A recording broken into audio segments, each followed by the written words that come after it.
Bike electrician நாகர்கோவிலிருந்து Malini. Activa இஜி BS6 model. இந்த வண்டியில் என்ன கம்ப்ளைண்ட் அப்படின்னு பார்த்தீங்கன்னா, இந்த வண்டி வந்து ரன்னிங்கில் போயிட்டே இருக்கும். சடனாக வண்டி வந்து ஆஃப் ஆகிடும்.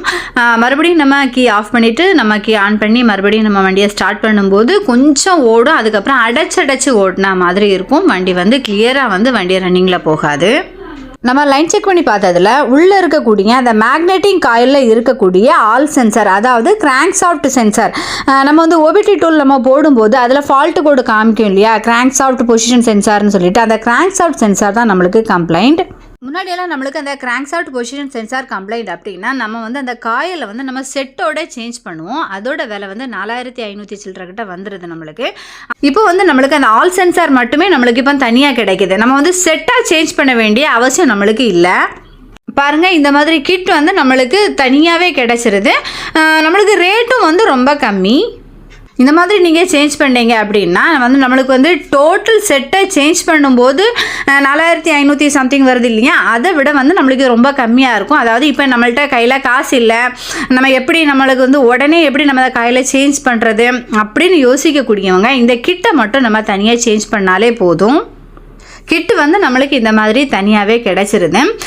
நம்ம வந்து இந்த மேக்னெட்டிக் காயிலை வந்து அதை வந்து நம்ம ஃபிக்ஸ் பண்ணுறதுக்கு முன்னாடி என்ன பண்ணணும் அப்படின்னா, ஒரு ப்ரஷ் எடுத்து நம்ம வந்து அதை நல்லா நீட்டாக க்ளீன் பண்ணி நம்ம போடணும். பாருங்கள், இந்த மாதிரி மண்ணெல்லாம் இருக்கும்போது நம்ம போட்டோம் அப்படின்னா மறுபடியும் அந்த காயில் ஃபால்ட் ஆகிறதுக்குள்ள சான்சஸ் நிறைய இருக்குது. அதனால் இந்த மாதிரி ப்ரஷ் வச்சு நல்லா நீட்டாக நம்ம க்ளீன் பண்ணிட்டோம் அப்படின்னா நல்லா புதுசு மாதிரி ஆகிடும்.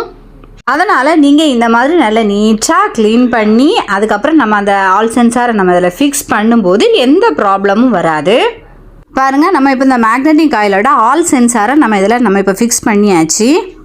அதே போல் வண்டியில் இருக்கக்கூடிய அந்த மேக்னெட்டிக் காயில் இருக்கும் இல்லையா, அந்த பிளேஸையும் நம்ம நல்லா நீட்டாக க்ளீன் பண்ணிவிட்டு நம்ம வண்டியில் வந்து இந்த மேக்னெட்டிக் காயிலை நம்ம ஃபிட் பண்ணிடலாம். இப்போ நம்ம வண்டியை ஸ்டார்ட் பண்ணி பார்க்கலாம். வண்டி நம்மளுக்கு இப்போ சூப்பராக ஸ்டார்ட் ஆகுது. எந்த விதமான ஒரு ஸ்டார்டிங் ட்ரபிளுமே இல்லை. வண்டி சூப்பராக ரன் ஆகுது. ஃபஸ்ட்டில் இந்த வண்டியோட கம்ப்ளைண்ட் என்னென்னா, வண்டி வந்து ஸ்டார்ட் பண்ணும்போது வண்டி ஸ்டார்ட் ஆகும், ரேஸ் ஆகும், அதுக்கப்புறம் திடீர்னு ஆஃப் ஆகிடும். மறுபடியும் நம்ம ஸ்டார்ட் பண்ணும்போது வண்டி ஸ்டார்ட் ஆகுது. இந்த மாதிரி கம்ப்ளைண்ட் இருந்தது. நம்ம இப்போ இந்த ஆல் சென்சார் சேஞ்ச் பண்ணதுக்கப்புறம் எந்த விதமான கம்ப்ளைண்ட் இல்லை. வண்டி நம்மளுக்கு இப்போ சூப்பராக ரன் ஆகுது. BS6 வண்டி வந்த புதுசில் வந்துட்டு நம்மளுக்கு இந்த மேக்னெட்டிக் காயில் சேஞ்ச் பண்ணணும் அப்படின்னா நம்ம கம்பெனியில் ஆர்டர் கொடுத்து ஒரு 15 நாள் கழிச்சு தான் நம்மளுக்கு கிடைக்கும்.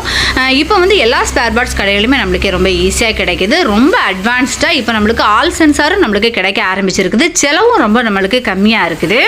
இது வாங்கி நீங்கள் தாராளமாக யூஸ் பண்ணிக்கோங்க. இந்த வீடியோ உங்களுக்கு பிடிச்சிருந்தா லைக் பண்ணுங்கள், ஷேர் பண்ணுங்கள், கமெண்ட் பண்ணுங்கள், மறக்காமல் சப்ஸ்கிரைப் பண்ணுங்கள். மீண்டும் அடுத்த வீடியோவில் சந்திக்கிறேன். தேங்க்யூ.